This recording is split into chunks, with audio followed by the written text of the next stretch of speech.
점심 공양 잘 하셨습니까? 네, 잘 하셨습니다. 공양 잘 먹는 것은 굉장히 중요합니다. 보통 절에서 세 가지가 중요하다고 하는데 세 가지를 아시죠? 보통 예불이 중요하고 그 다음에 이제 공양이 중요하고 세 번째는 울력이 중요하다 이렇게 이야기를 합니다. 그래서 큰절에서 예불을 빠지지 않고 새벽 예불, 특히 이제 새벽 예불, 그리고 이제 점심도 그렇지만 아침 공양을 빠지지 않고, 그리고 세 번째는 울력을 빠지지 않고 열심히 이 세 가지를 잘 하면 큰절 생활을 잘 한다 이렇게 합니다. 그래서 옛날에 제가 여기 강원이나 소임을 살 때도 지금도 그렇지만 예불이나 공양을 빠지지 않으려고 노력을 많이 했었는데 이 세 가지가 굉장히 중요합니다. 그래서 또 울력이라고 하는 것은 아침에 전체가 다 모여가지고 울력목탁이 이제 있는데, 울력목탁은 내림목탁을 몇 번 치느냐 하면은 몇 번 치는가 알고 계시나요? 2번을 치죠. 2번을 치면은 대중들이 다 나가서 이 울력목탁을 2번을 치는가 1번을 치는가 잘 듣고 있다가 딱 2번 치면 무조건 나가야 돼요. 그래가지고 딱 나가가지고 전부 다 이 빗자루질 아침에 아침 공양 끝나고 빗자루질 할 때 다 같이 나가가지고 이 한결같이 이렇게 참석하거든요. 근데 만약에 이때 이제 그 울력목탁을 2번을 딱 쳤다 그러면 죽은 송장도 딱 깨어난다 이렇게 그 정도로 굉장히 중요한 이 큰절 생활에서 이 세 가지가 반드시 참석해야 되는 중요한 겁니다. 그래서 우리가 공양도 잘 참석을 해야 되고 그렇습니다. 오늘은 제가 오후에 맡은 부분은 불부사의 법품이고 오전에는 보살 주처품이었습니다. 그래서 오늘을 지금 이 시간은 불부사의 법품인데 이 내용은 이제 전체적으로 어떤 내용이냐 하면은 부처님의 어떤 그 설법과 부처님의 모습 이런 것은 가히 말로 표현할 수가 없다. 그러니까 부처님의 한량없는 그런 공덕을 말씀하는 내용이 지금 이 시간에 펼쳐질 내용입니다. 그렇게 생각하시고 잘 들으시면 되겠습니다. 지금 우리가 화엄살림 법회를 하고 있는데 화엄살림이다, 살림이다 이런 표현이 중요한 뜻이 있습니다. 살림이다.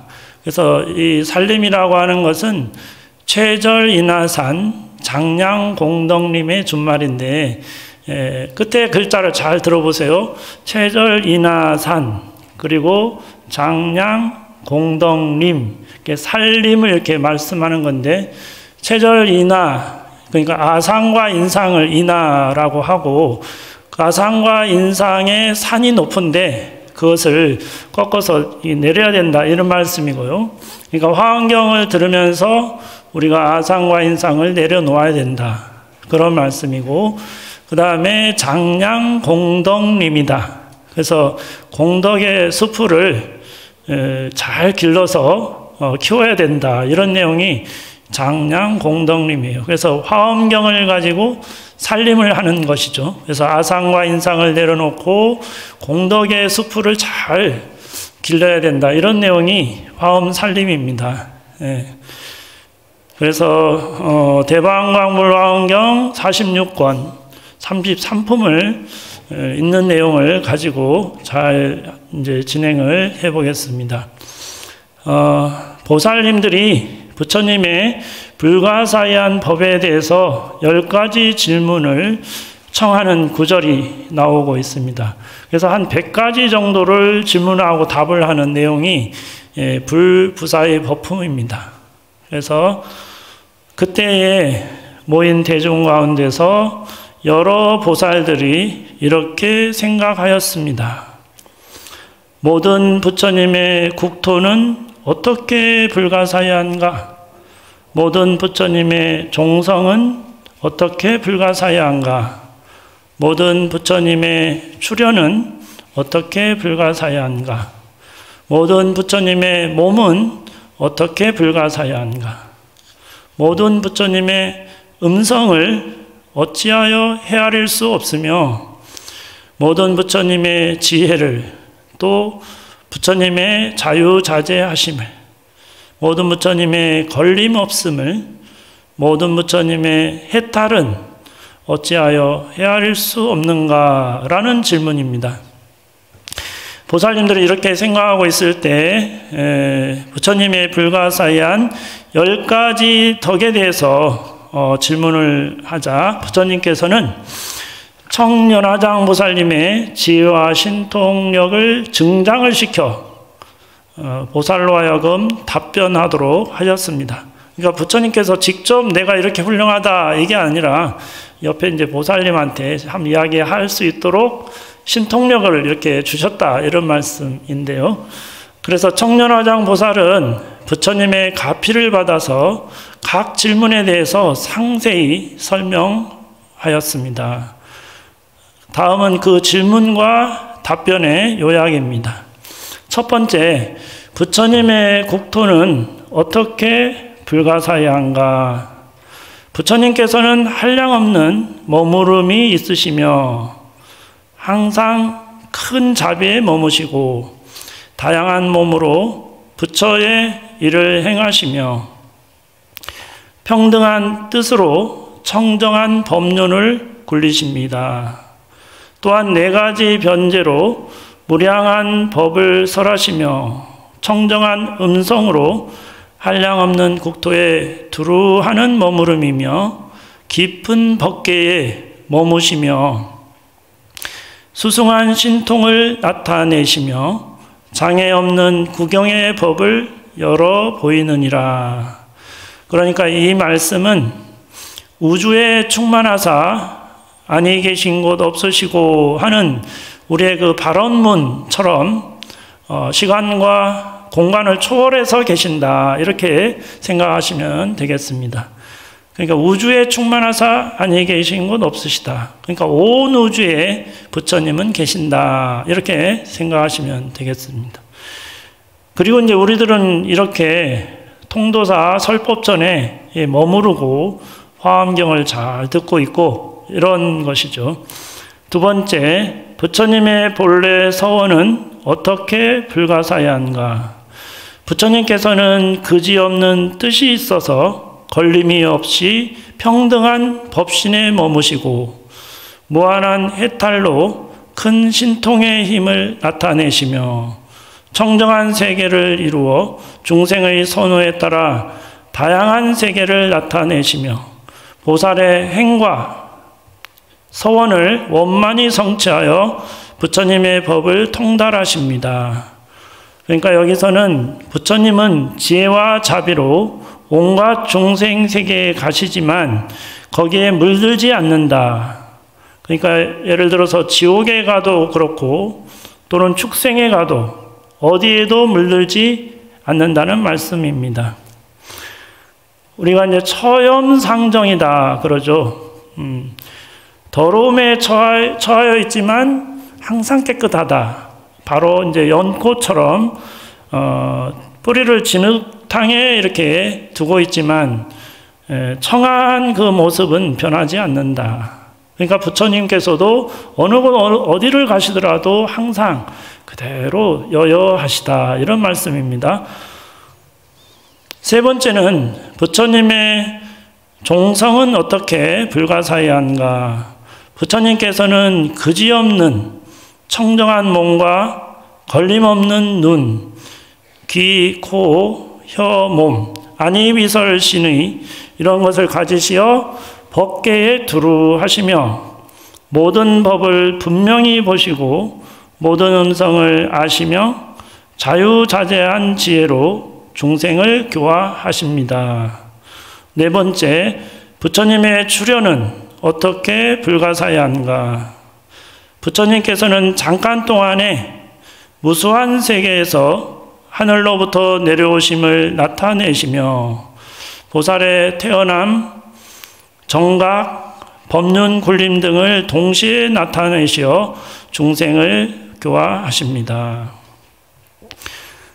하나가 곧 일체이고 일체가 곧 하나인 화엄법계 연기의 이치를 팔상성도에서 나타내 보이신 것입니다.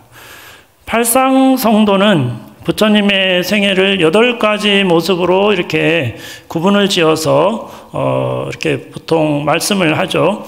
첫 번째가 이제 도솔내상이죠. 도솔천에서 우리가 살고 있는 세계를 내려오셨고, 비랑강생상은 룸비니 동산에 이렇게 나타나셨죠. 그래서 태어나자마자 7걸음을 걸으시고 그 우리가 알고 있는 천상천하 유아덕존, 그 뒤에는요 3계계고 아당한지, 그런 외침을 하셨죠.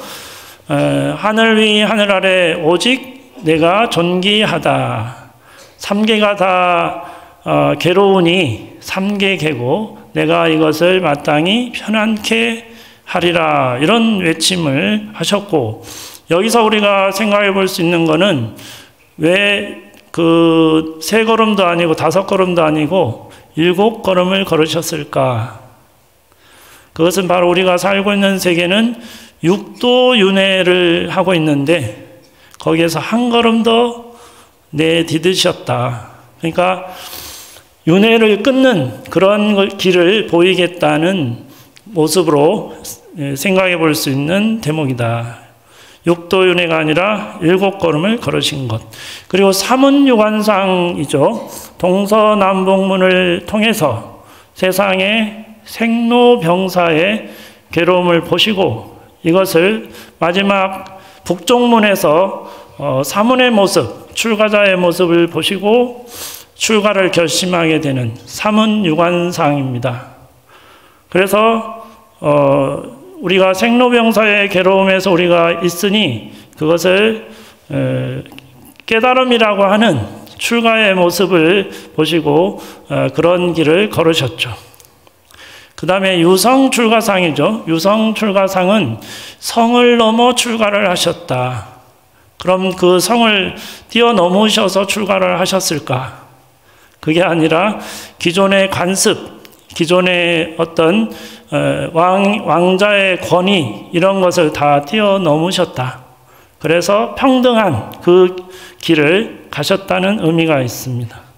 그 다음에 설산수도, 부처님의 생애에서 보면 도를 이루셨다는 내용이 없습니다. 팔상성도에서 바로 설산수도를 해서 깊은 산속에서 공부를 해서 수도를 해서 수화 항마죠. 나무 아래서 마장을 항복받았다. 이게 이제 도를 이루신 장면입니다.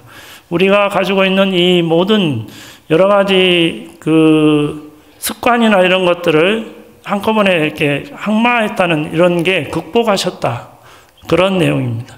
그 다음에 녹원전법. 부처님께서는 녹야원에서 5 비구에게 처음으로 부처님의 가르침을 펴셨다. 녹원전법. 쌍림열반. 마지막으로 설화쌍수 2 나무 아래에서 열반에 드셨다. 이런 모습들, 이런 것이 이제 그 부처님의 출현이 불가사의하다. 그런 내용입니다. 통도사에도 그 팔상도가 모셔져 있죠. 영산전에 있습니다. 5번째, 부처님의 몸은 어떻게 불가사의한가? 부처님의 몸은 허물이 없으며 끝까지 청정하고 일체 세계와 시간에 불사를 행하시며 다함이 없는 지혜의 바다를 가지시며 항상 법신의 청정을 유지하십니다. 일체처 일체시 곧 어느 곳 어느 때나 시간과 장소를 초월한다는 뜻입니다. 6번째, 부처님의 음성은 어떻게 불가사의한가? 여기서 음성은 부처님의 설법을 말하고 있습니다. 부처님의 음성은 한량없는 연설로 중생의 근기에 따라 다양한 법을 설하시며 청정한 음성으로 무수한 국토에 두루하시며 깊은 법계를 설하시어 중생을 이익되게 하십니다.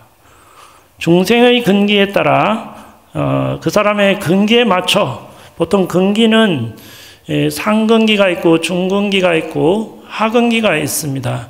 그러니까 결국 대기설법을 하신다 이런 말씀이죠. 쉽게 말해서 눈높이 교육을 하신다 이렇게 생각하시면 되겠습니다. 7번째, 부처님의 지혜는 어떻게 불가사의한가? 부처님의 지혜는 가장 수승하며 장애 없이 머무시며, 장애 없다는 것은 걸림이 없이 머무신다 이런 말이죠. 무상한 장엄을 이루시며 모든 법을 통달하시어 중생의 근기에 따라 교화하십니다. 8번째, 부처님의 자제함은 어떻게 불가사의한가? 부처님께서는 10가지 자제한 법을 가지시며 원만한 불법을 성취하시고 선교 방편으로 중생을 교화하시며 다양한 신통력으로 중생을 이익되게 하십니다. 여기 그 불부사의 법품에서는 일체의 재불, 모든 부처님이라는 말이 많이 나오게 되는데 이것은 과거, 현재, 미래의 모든 부처님을 말하고 있습니다. 9번째, 부처님의 무예함은 어떻게 불가사의한가? 무예하다는 것은 이제 걸림이 없다. 부처님께서는 결정된 법, 빠른 법, 청정한 법 등에 걸림이 없으며 모든 법에 두루하시어 중생을 교화하십니다. 마지막으로 10번째, 부처님의 해탈은 어떻게 불가사의한가? 부처님께서는 온갖 지혜에 머무시며 한량없는 삼매를 성취하시고 걸림없는 해탈로 중생을 제도하십니다. 이러한 답변을 통해 부처님의 불가사의한 지혜와 공덕, 그리고 중생을 향한 끝없는 자비와 원력을 알 수 있습니다. 청년화장의 보살님의 설법은 이러한 부처님의 특성을 상세히 설명하고 보살 수행자들에게 깊은 깨달음의 길을 제시하고 있습니다. 다음은 불부사의 법품에서 중요한 부분으로 인용되는 구절입니다. 첫 번째, 법계의 무한함과 연기 원리를 말하고 있는데 모든 법은 서로 의지하여 존재하며 한 법 안에 모든 법이 있고 모든 법 안에 한 법이 있다. 이것은 일즉다 다즉일의 연기법을 드러내는 대목이고 화엄경의 핵심 사상을 보여주는 내용입니다. 그러니까 모든 존재가 상호 연관되어 있음을 깨닫는 것이 중요하다는 점을 강조하고 있습니다. 두 번째는 부처님의 지혜와 공덕을 찬탄하는 내용입니다. 부처님의 법은 헤아릴 수 없고 분별할 수 없으며 모든 중생을 이익되게 하는 것이다. 부처님의 지혜와 법이 무한하며 중생의 구제를 위한 끝없는 공덕을 상징합니다. 보살의 수행 방향성을 제시하고 있다고 볼 수 있습니다. 세 번째는 보살의 수행과 발심입니다.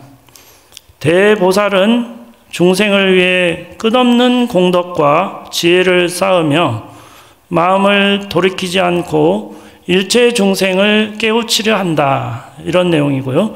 보살의 본분을 분명히 하고 대자대비의 실천을 강조하는 구절입니다. 화엄경에 보살도의 기본 정신을 담고 있습니다. 보살도의 기본 정신이 뭔가요? 상구보리 하화중생이죠. 위로는 보리를 구하고 아래로는 중생을 제도한다. 이게 보살의 기본 정신입니다. 네 번째는 법의 초월성입니다. 부처님의 법은 시방세계의 끝을 넘어 존재하며 시간과 공간의 한계를 초월한다. 이 부분은 부처님의 가르침이 무한하고 초월적임을 보여주는 대목으로 화엄경의 불가사의한 측면을 드러내고 있습니다. 그러니까 일즉다 다즉일, 그래서 앞에서 설명했던 부분이죠. 하나가 곧 전체이고 전체가 곧 하나이다. 그러니까 부처님의 지혜와 자비가 무한하고 한량없다는 그런 불가사의를 말하고 있습니다. 다섯 번째, 법계 연기와 상호 포함입니다. 하나의 티끌 속에 무수한 세계가 있으며 무수한 세계 속에 하나의 티끌이 있다. 그러니까 일체진중 여겨시, 일미진중 함시방, 이런 내용이죠. 법계의 연기적 상호 의존성과 상호 포함성을 극적으로 표현한 구절입니다. 모든 중생과 현상이 서로 연결되어 있음을 상징적으로 보여줍니다. 그러니까 부처님의 지혜와 자비는 일반적인 우리 중생의 생각으로 이해할 수 없고 불가사의한 경지에 있다. 우리가 잘 알고 있는 서가모니 부처님의 6년 고행이라든가 어느 누구도 따라할 수 없는 극도의 정진 수행을 통한 깨달음은 어느 누구도 할 수 없는 부처님만이 가능한 불가사의하다고 이렇게 할 수 있겠습니다. 그 깨달음은 과거의 철저한 보살 행으로부터 온 것이고, 예를 들어서 선의 수행자일 때와 깨달음의 개성을 듣기 위해 몸을 던져보셔야 하는 그런 보살의 행은 우리의 생각을 초월해 있다, 이렇게 말할 수가 있습니다. 부처님의 지혜와 자비, 그 경지는 너무나 수승해서 우리의 상식으로는 상상 초월이다, 이렇게 할 수 있겠습니다. 그런데 여기서 중요한 것은 부처님만이 그렇게 훌륭하고 헤아릴 수 없고 대단하시지만 그게 부처님만이 일이 아니라 우리도 할 수 있다. 이게 중요한 거죠. 부처님의 가르침은 이렇게 불가사의하지만 우리도 수행하면 그렇게 깨달을 수 있다. 이런 믿음이 필요하다. 이런 이야기입니다.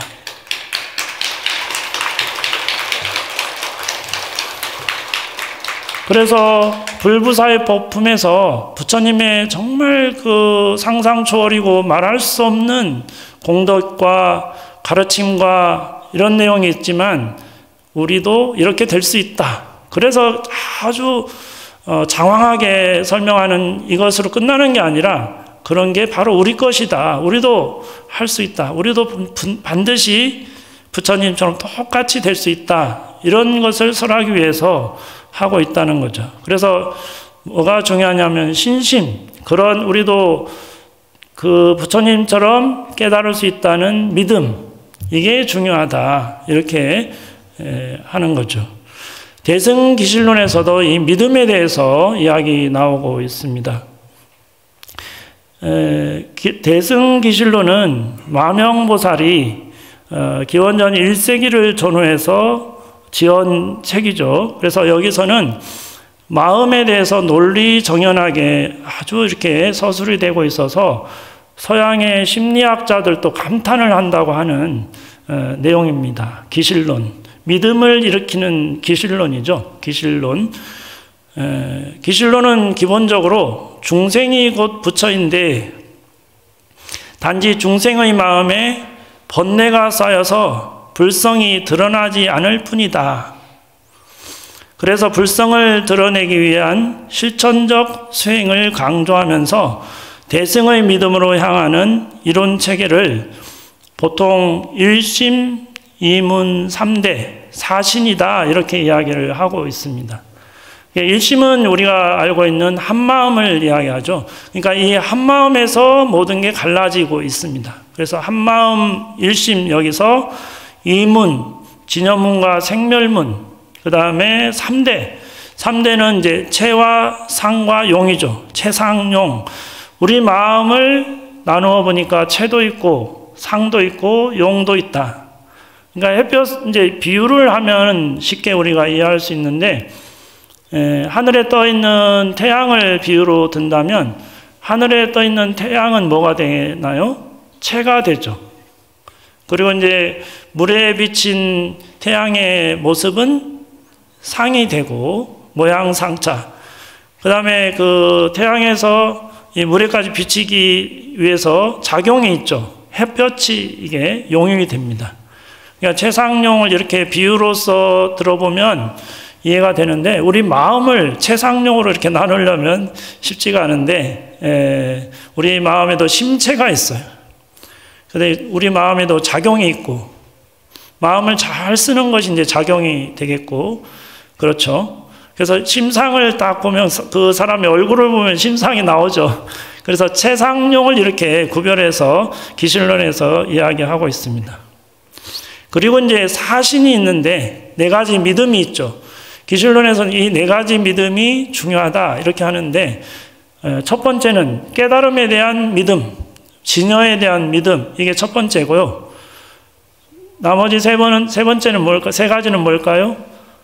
부처님과 가르침과 스님들, 불법승 삼보에 대한 믿음. 그래서 네 가지 믿음, 사신이다 이렇게 이야기를 합니다. 그래서 기실론에서 믿음 이렇게 네 가지를 이야기하고 있습니다.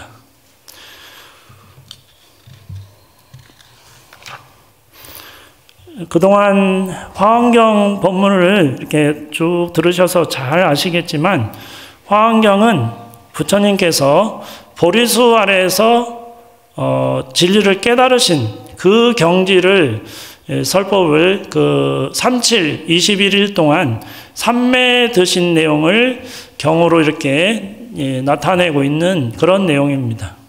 그러니까 부처님이 깨달으신 그 경지를 우리가 공부하니까 얼마나 이게 어렵겠습니까?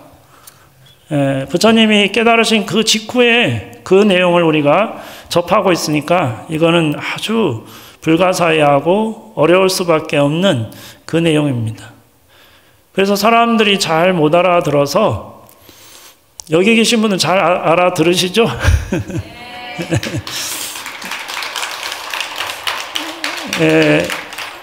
한 달 동안 화엄 살림을 전국의 큰 스님들을 모셔다가 이렇게 법문을 들으시니까 분명히 잘 알아들으실 거라고 생각합니다.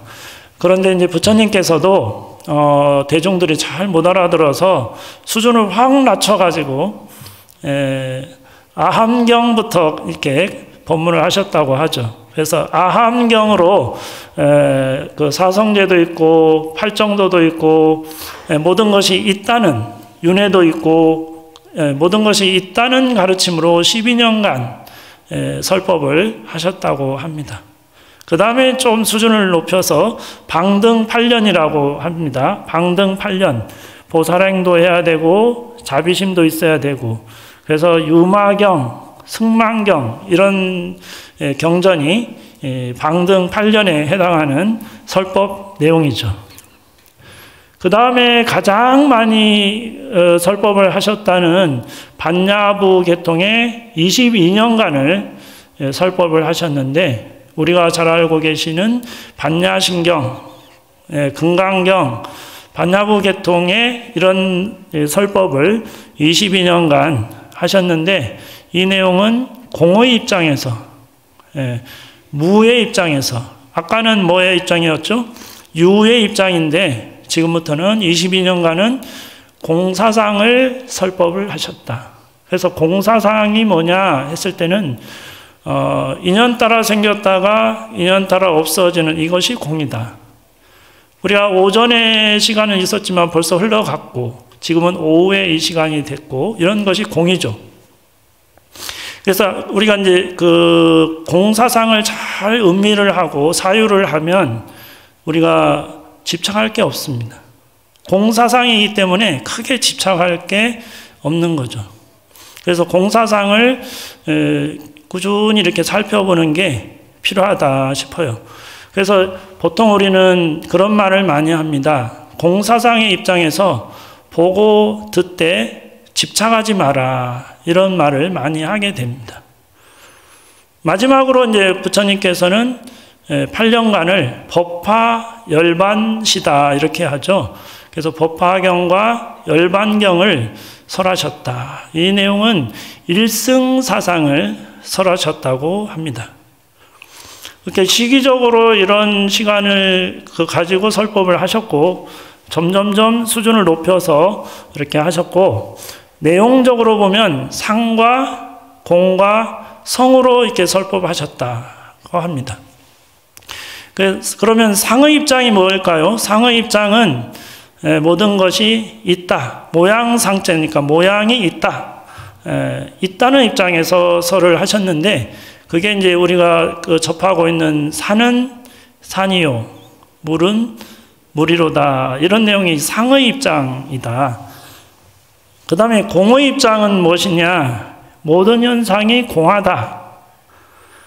그래서 모든 현상이 본질적으로 고정된 실체가 없다. 그래서 산은 산이 아니요. 물은 물이 아니다. 이런 입장이 이제 공의 입장이다. 그러면 성의 입장은 무엇이냐 했을 때 모든 존재의 참된 본성을 말한다. 그래서 성품 성자죠. 그래서 산은 다만 산이요. 물은 다만 물이다. 이렇게 해서 이제 성품성 이런 입장이다. 그래서 우리가 법문을 들을 때 어느 스님은 윤회가 있다고 말씀하시고 또 어떤 분은 윤회 없다 이렇게 말씀하시는데 그러면 상의 입장이냐 공의 입장이냐 그런 입장에서 잘 구별을 하면서 들으면 알 수가 있죠. 그러니까 스님에 따라 윤회 없는 거다 이렇게 하면 공의 입장에서 말씀하시는구나. 윤회가 있다 그러면 상의 입장에서 말씀하시는구나. 이걸 가지고 이제 설법을 들어야 헷갈리지 않지. 이게 불교는 뭐 있다고도 하고 또는 없다고도 하고 뭐 이러니까 헷갈리는 수가 참 많습니다. 근데 헷갈리는 그 자체가 공부가 돼가고 있다. 또 이렇게 말씀도 하시죠. 그래서 우리는 합장을 잠시 하시고 무상심심미묘법 백천만검 난조 악음문견 득수지 원해열의 진실의 나무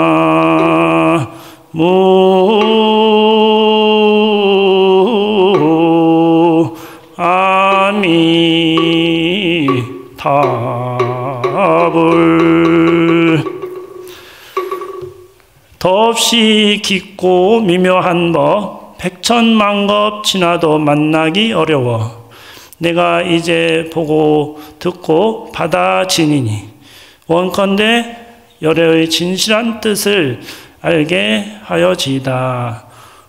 이렇게 우리가 이제 불가사의한 부처님의 가르침 이것을 잘 진실한 뜻을 알도록 부지런히 노력하겠다는 그런 원력을 가지는 것이죠. 보통 이제 이것은 우리가 그 법회가 끝날 즈음에 사홍서원을 하게 되는 것과 같은 내용입니다. 중생을 다 건지겠다. 번뇌를 다 끊겠다. 법문을 다 배우겠다. 불도를 다 이루겠다. 이런 것처럼 사홍서원은 자리이타, 즉 나도 좋고 남도 좋은 그런 길을 열심히 잘 가겠다는 그런 발언입니다. 옛날에 지혜가 없어서 도 닦기를 바라는 사람이 있었다고 합니다. 그래서 이 사람은 깊은 산속에 큰 스님을 찾아서 도인 스님을 찾아갔습니다. 그래서 스님을 뵙고 이제 말하기를 저는 정말 도인이 되고 싶습니다. 도인 되는 법을 좀 가르쳐 주십시오. 이렇게 했다고 해요. 그래서 만약에 네가 그러하면 한 10년간 내 말을 잘 듣겠느냐 이렇게 하겠다고. 그러면 이제 내가 물도 길러오고 나무도 패고 이런 것을 하겠느냐? 그러니까 예, 도인만 될 수 있다면 뭐든지 잘 하겠습니다. 이렇게 했다는 거예요. 좋다 그러면 내가 10년간 열심히 할 화두를 하나 줄 테니까 10년 동안 자나깨나 뭐 밤이나 낮이나 열심히 한번 해봐라 이렇게 했다는 거예요.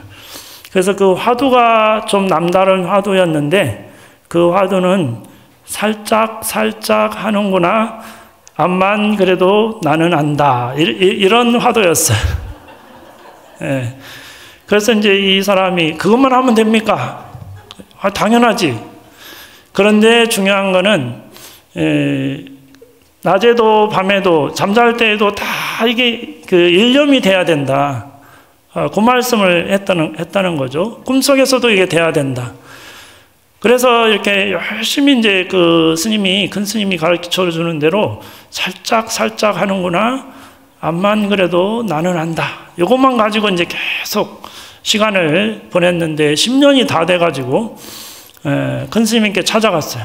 스님이 말씀하신 대로 이제는 밥 먹을 때나 뭐 책을 읽을 때나 또는 꿈속에서도 요거 된다는 겁니다. 그래서 그러면 하산할 때가 됐다. 하산하거라 이렇게 됐다고 합니다. 그래서 10년 공부를 해가지고 이제 마을로 돌아오니까 마을에서는 이제 정말 도인이 돼서 돌아왔다 해가지고 잔치를 막 이렇게 해줬어요. 그래서 이제 딱 사람들이 이제 기대를 하고 딱 쳐다봤는데 뭐만 하고 있어요? 그렇죠. 살짝 하는구나. 암만 그래도 나는 안다. 이것만 하고 있는 거예요. 그러니까 사람들이 뭐야 이거 10년간 공부했다는데 뭐 아무것도 없고 뭔가 오히려 바보가 돼서 돌아온 것 같다 해가지고 실망을 해가지고 다 집으로 돌아갔어요. 그런데 그날 밤에 도둑이 들어왔습니다. 도둑이 들어와가지고 이렇게 문을 이제 딱 들어가기 직전에 잘 살피는데 저 안에서 뭔 소리가 나는 거예요. 가만히 들어보니까 살짝 하는구나. 암만 그래도 나는 안다. 이렇게 하는 거죠.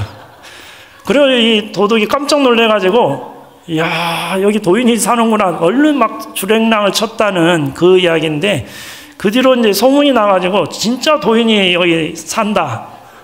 이렇게 소문이 나기 시작해서 많은 사람들이 살면서 여러 가지 힘든 게 참 많죠. 그래서 이제 그 힘든 일 중에 어떤 사람이 돈을 떼어가지고 이 돈을 못 받아가지고 이게 막 진짜 우라통이 터지는 사람이 이 도인을 찾아와서 다 이실직고 이렇게 하니까 설명을 하니까 좀 이렇게 돈 좀 찾는 방법을 가르쳐 주십시오 하니까 이분은 뭐라고 그래요? 살짝 하는구나. 암만 그래도 나는 안다. 근데 희한하게도 그 소리를 딱 듣는 순간 지혜가 딱 떠올라오는 거예요. 방법이 딱 생각이 나서 아이고 도인님 감사합니다 하면서 집으로 돌아가게 되고 또 어떤 사람들은 말다툼을 해가지고 싸워가지고 두 사람이 찾아와서 어떻게 하면 우리가 근데 그 도인 앞에서 와서도 싸우는 거예요. 근데 그때 이 살짝 도인은 뭐라고 해요? 살짝 하는 그렇게 하면은 또 해결이 돼가지고 이 두 사람이 아이고 내가 잘못했다고 용서하고 서로 맞절을 하고 감사하다고 하고 돌아가는 이런 거였습니다. 그런데 이런 게 하도 많아지니까 나라의 조정에서도 이제 딱 그 소문을 듣고 임금이 그분을 같이 이 조정에 모셔야 된다 해가지고 임금이 극진하게 이분을 잘 대접을 해서 왕궁에서 언제든지 옆에서 자기를 함께하는 그런 조언자 역할로 모셨어요. 그런데 또 조정에서도 이제 어느 날 그 모함을 하는 역적을 하는 그 대신이 신하가 있어가지고 이발사를 잘 꼬셔가지고 이발사에게 면도칼로 임금의 저기를 면도하다가 탁 살해를 이제 사주를 했어요. 근데 이제 면도하는 그 순간 그 살짝 도인이 옆에 있잖아요. 막 조심스럽게 이렇게 면도하고 있었는데 이 살짝 도인이 살짝 하는구나. 암만 그래도 나는 안다. 그 소리에 깜짝 놀래가지고 이 사주받은 사람이 딱 놓고 막 속고 대죄를 하고 잘못했다고. 저는 내가 진짜로 한 게 아니고 시켜서 그 신하분이 시켜가지고 나 이렇게 했다고 이렇게 해서 나라 그 임금 앞에서도 임금의 그 위기를 모면하게 하고 이렇게 잘 했다는 그런 내용인데, 여기서 이제 우리가 그 잘 이렇게 보면은 깊은 도리가 담겨 있습니다. 이게 살짝 하는구나. 이거는 그냥 계속 나오는 게 아니고 깊은 산매에 들어가 있는 상태에서 잠깐 나오는 그런 정신 집중을 하다가 잠깐 나오는 그런 것이다. 그런 내용이죠. 그래서 문화명자 면삼도 견화형자 득해탈. 내 이름을 듣는 이는 사막도를 면하고 내 모양을 보는 이는 해탈을 얻게 하여지다. 이게 자연스럽게 된 거예요. 일념이 돼서 수행을 하다 보니까.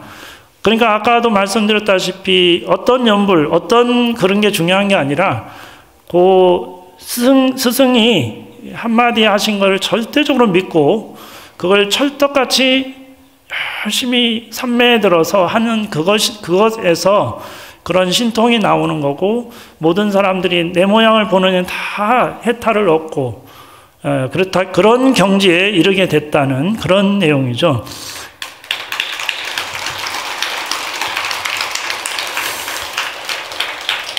그래서 우리는 중요한 것은 우리가 연불을 하든 참선을 하든 주력을 하든 꿈속에서도 한결같이 되도록 열심히 산매에 들어서 그런 노력이 필요하다. 그래서 그렇게 됐을 때 그 산매로부터 무한대의 능력이 우리는 나오게 돼 있다. 그런 거죠. 우리가 모두가 원래부터 갖추고 있는 본연의 자리에서 이런 것이 우러나오게 된다. 그래서 영원 생명, 무한 능력의 마음을 바깥 세계로 흘러보내는 게 아니라 그 마음을 집중하고 한 곳으로 모아서 삼매를 이룰 때 반야의 지혜는 용솟음 치게 되고, 그 반야는 모든 중생을 해탈의 길로 인도하는 관세음보살의 동체 대비가 되는 것이다. 우리는 이것을 마음에 새기면서 깊은 삼매가 될 수 있을 때 자타일시 성불도가 된다는 것이죠.